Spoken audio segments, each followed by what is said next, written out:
A notícia que eu vou começar esse editorial com vocês parece piada, mas não é não. Vocês vão entender o que está acontecendo. Olha só essa matéria do jornal Metrópolis.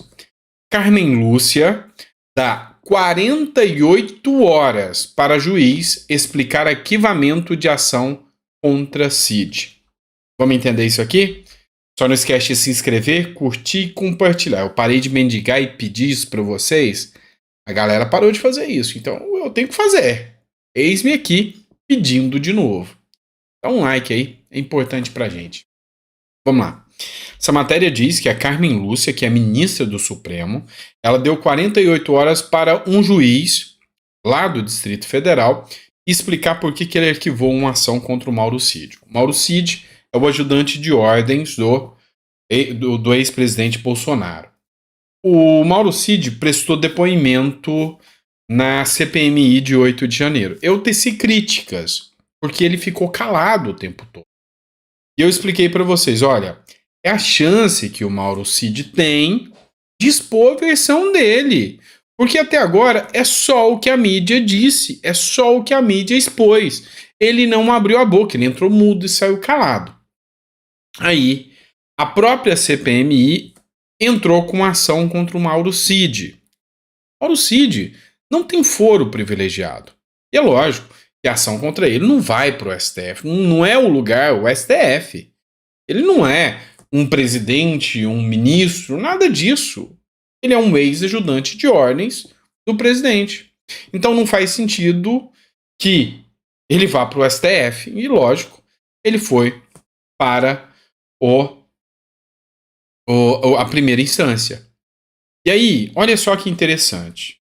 O argumento da CPMI, inclusive do Arthur Maia, foi o seguinte, olha, a Justiça, inclusive o STF, deu autorização para que o Mauro Cid ficasse em silêncio naquilo que poderia incriminá-lo. Mas ele não tinha o direito de ficar em silêncio sobre tudo. Isso, porém, se configura como abuso do silêncio, que é um absurdo. Não existe essa questão do abuso do silêncio.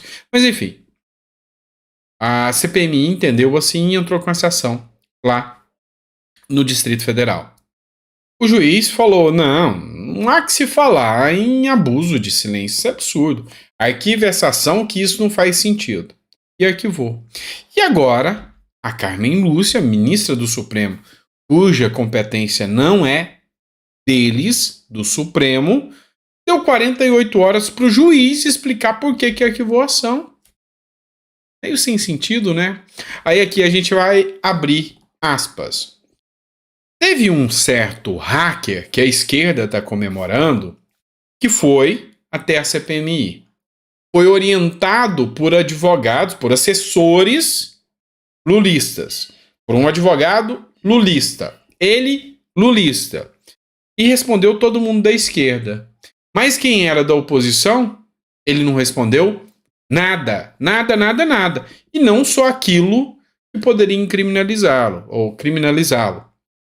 Não estaria aqui também diante de um abuso do silêncio, já que se abriu um precedente, inovou na legislação e criou uma lei nova, que é o abuso de silêncio? O porquê que o Mauro Cid não pode ficar só em silêncio, mas o hacker pode responder só à esquerda, que interessa a ele, e não responder nem o próprio nome. Foi perguntado qual o seu nome. Ficarei em silêncio. Aí não é abuso de silêncio? Pois é.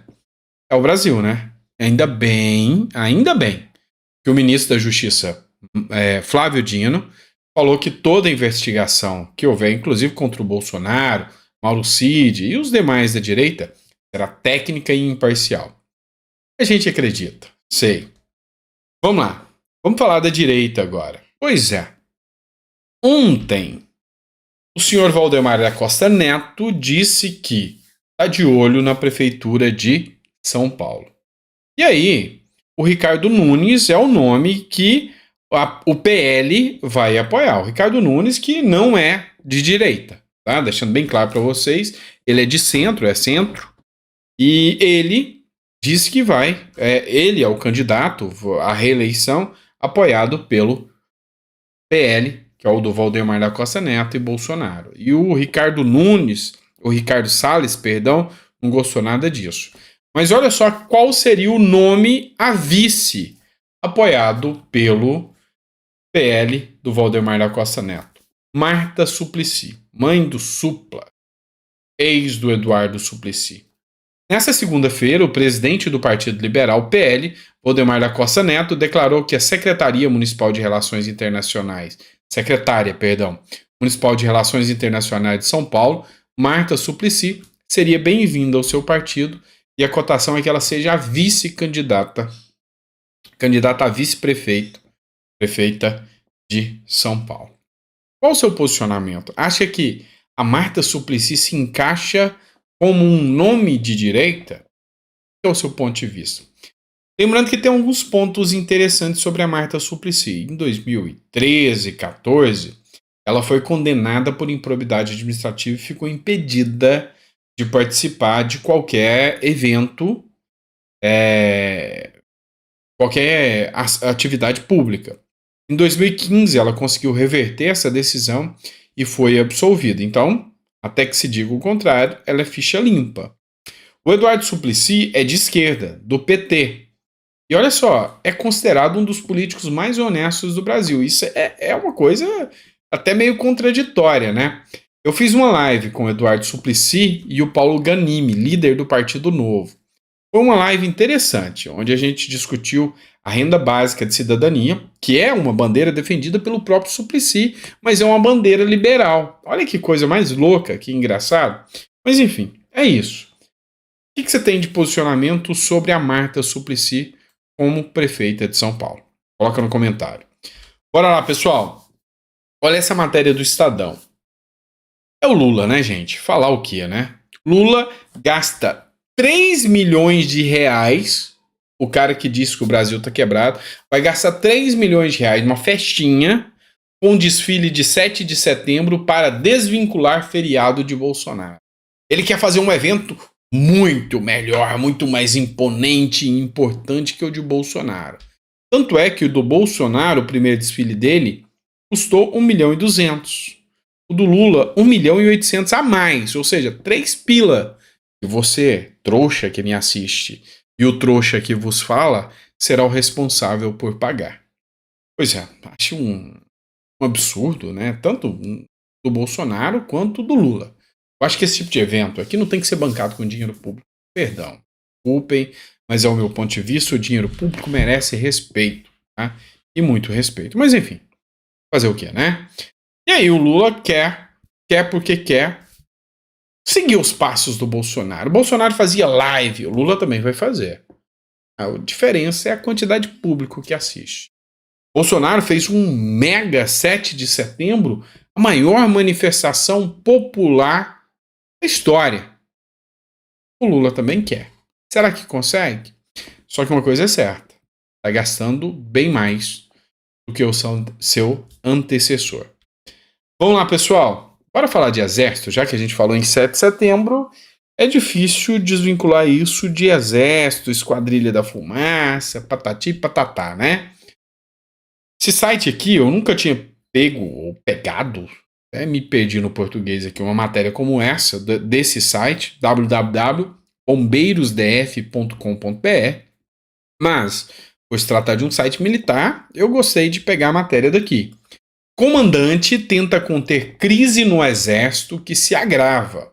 O comandante do Exército, General Tomás Paiva, enviou ordem interna para todos os militares com uma série de medidas para intensificar o processo de fortalecimento e coesão e valorização da família militar. Tá, vamos lá, vamos entender um pouco mais aqui. O Exército está numa fase de desconstrução. O Exército não pode participar de qualquer evento político. O artigo 142 tem risco de ser eliminado por políticos de esquerda. O Exército hoje entrou em rota de colisão com a Polícia Federal. Tem briga os dois para ver qual deles ganha mais benesses, né? Privilégios, do Lula.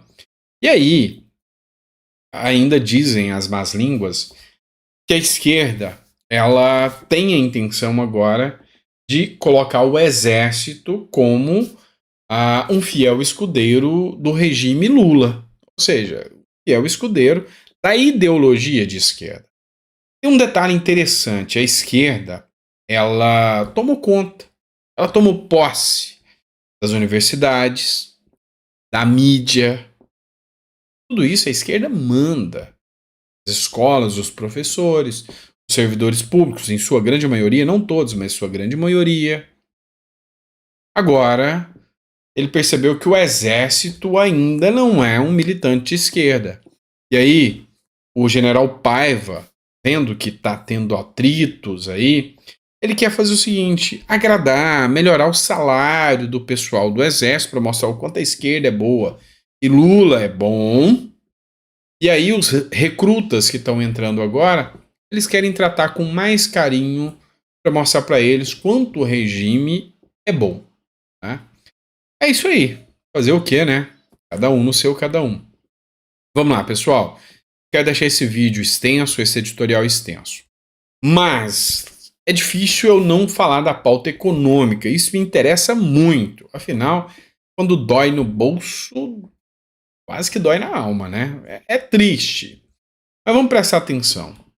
A gente está em queda livre. E isso me preocupa muito. Olha só. O Darcy Pacarense, ele publicou essa matéria aqui, ó, da Miriam Leitão. Essa matéria foi publicada há uns 10 dias atrás, mas compre a gente recuperar. O segmento do comércio, que teve o pior primeiro semestre em quase 20 anos, incluindo 2020. Quem escreveu isso, só para você ter noção, foi a Miriam Leitão, que odeia a direita, tem ódio não, um amor trans do Bolsonaro e da direita. Amor trans, porque é ódio, mas diz que é amor, né? É mais ou menos isso.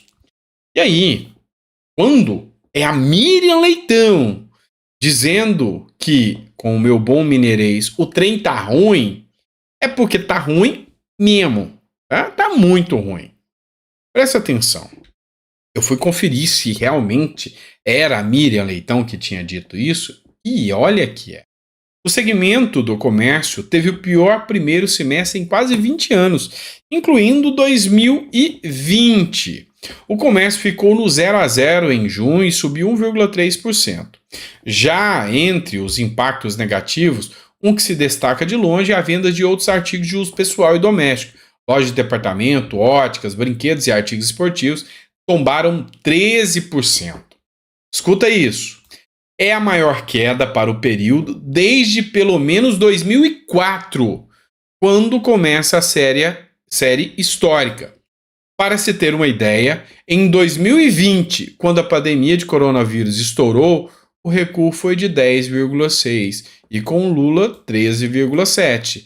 E o Darcy Pacarense diz aqui, Lula já é pior que a pandemia.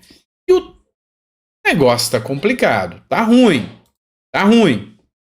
Mas não para por aí, porque quando a coisa começa a desandar, é no seu bolso que isso vai bater. E aí, o reflexo vem na criminalidade, vem na educação, vem na saúde. E dá-lhe imposto em você. Eu acompanho todo tipo de mídia. Mídia de esquerda, mídia de direita, Instagram, YouTube, TikTok, Facebook, jornal, qualquer coisa que é notícia eu tô pegando no ar. E aí eu tava vendo uns vídeos do TikTok do pessoal gravando o comércio. O último que eu vi foi um de Natal. Não, de Natal não, minto. De Recife. Lá em Recife tem um senhorzinho que fala, olha, hoje é segunda-feira, olha a situação do comércio, tá perigoso demais, não tem ninguém trabalhando, cadê o povo na rua? O comércio sumiu. E aí dizem que é fake news. Mas não é. A prova tá aqui. E aí, a gente pode até chegar numa conclusão de que as bolsas de valores subiram em todo mundo, tá? Ó, vamos lá, vamos entender. Bolsa de valor é dinheiro estrangeiro entrando no Brasil. Eu já expliquei isso aqui para você. Se você me segue, você sabe que a bolsa de valor é bom para o país. Quando a nossa bolsa sobe, a coisa sobe e fica bom. Quando a coisa cai, aí você sabe que não é muito bom. E aí o que aconteceu? No mundo inteiro subiu. Olha que maravilha. No mundo inteiro. Mas olha o que o Pablo Spyer fala aqui. Boa noite, Brasil e ouvintes da Jovem Pan. E hoje as bolsas subiram e se recuperaram no mundo inteiro. Mas a do Brasil voltou a mergulhar e teve hoje o pior desempenho do mundo. Foi a 14ª queda em 15 pregões. O touro tá cansado, o urso tá pegando ele de jeito. Hoje a Bolsa Brasileira voltou a terminar quase na mínima do dia, o que é ruim, porque indica que as vendas não acabaram. Já faz vários dias que a Bolsa Brasileira vem fechando na mínima do dia. É uma tristeza, uma hora essas vendas vão ter que acabar. Os investidores estrangeiros continuam saindo da Bolsa do Brasil, já sacaram mais de 9 bilhões de reais da B3 neste agosto. Eles estão preocupados com as dificuldades do governo em aprovar o novo arcabouço fiscal, além de coisas pontuais. Por exemplo, o que pode acontecer com a Eletrobras, que foi a pior ação do índice hoje? De novo. E com o controle também do preço na Petrobras. Está todo mundo preocupado, mesmo que o CEO e o governo neguem interferência. Vamos lá. Vou deixar de falar muito aqui, não só para a gente entender. O Brasil realmente, com toda certeza, tem um ego alto. O maior imposto do mundo, o pior resultado da bolsa do mundo. Isso aí, meu amigo. Agora, querem esconder de você porque o foco hoje é falar das joias de Bolsonaro. Para que falar disso aqui? Eu vou te falar que se você abrir hoje o jornal, dificilmente você vai ver isso aqui. 14ª queda. 14ª. Olha isso. Juros sobem e Ibovespa cai com o exterior e piora da perspectiva fiscal. A alta dos juros americanos tem colocado ainda mais peso sobre os ativos nacionais e aqui no Brasil o resultado está caótico. É caótico. Fonte dessa matéria aqui é o Antagonista. E aí, o mundo inteiro sente o impacto. Mas aqui no Brasil tá pior. Por quê? Porque nós temos um governo gastão, um governo que não está se importando, um governo que não tem responsabilidade fiscal, um governo que a corrupção começa a voltar. A gente viu ontem uma matéria de uma universidade com 3 milhões e tantos mil em pacotes de R$50. Meu amigo, onde que a gente vai parar com isso? O buraco. Só pode. Pois é. Mas enfim, é isso. É isso. Espero que a gente consiga passar por tudo isso ileso, tá? Sem maiores danos colaterais. Bom? Eu duvido. Eu acredito muito mais numa venezuelização do Brasil, um Brasil indo caminho à Argentina, que sair ileso disso. Mas a fé é a última que morre, né? Então a gente tem que manter a esperança e fazer o quê, né? Bom, é isso, pessoal. Muito obrigado. É sempre um prazer estar aqui com vocês. E a gente volta com mais um editorial. Daqui a pouquinho tem mais um. Deus te deu uma mesa farta, repleta de bênçãos. Grande abraço.